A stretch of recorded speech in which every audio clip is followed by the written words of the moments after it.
আসসালামু আলাইকুম। নতুন একটি ভিডিওতে আপনাদের সবাইকে স্বাগতম। আজকে আমি তৈরি করে নিচ্ছি সুজির রসবড়া। প্রথমে কড়াইয়ে সামান্য পরিমাণ ঘি দিয়ে এতে সুজি দিয়ে ভালোভাবে নেড়েচেড়ে নিব। এরপর সামান্য দুধ দিয়ে আবারও ভালোভাবে অল্প আঁচে ভালোভাবে মিশিয়ে নিয়ে নেড়েচেড়ে নেব। সামান্য নরম করে একটা ডো তৈরি করে নিব। অন্যদিকে একটি পাত্রে অল্প ঘি নিয়ে ডোগুলো তার উপরে ঢেলে দেব। এরপর ডোয়ের উপরে সামান্য গুঁড়ো দুধ দিয়ে ভালোভাবে হাত দিয়ে মথে নেব। এরপর মথা হয়ে গেলে হাত দিয়ে বড়ার আকারে তৈরি করে নেব।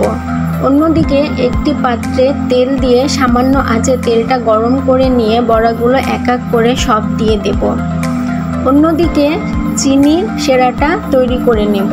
চিনি সেরার জন্য চিনি এবং সামান্য পানি দিয়ে আমি সেরাটা তৈরি করে নিচ্ছি এবং এতে 2টা এলাচ দিয়ে দেব।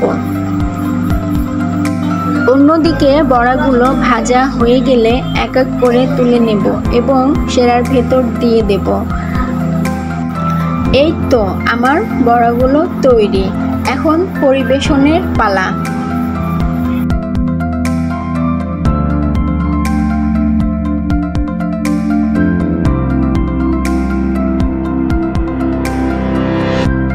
বড়াগুলো অনেক টেস্ট হয়েছে।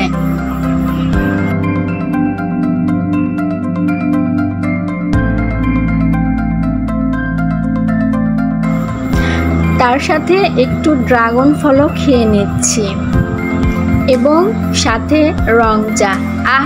অসাধারণ।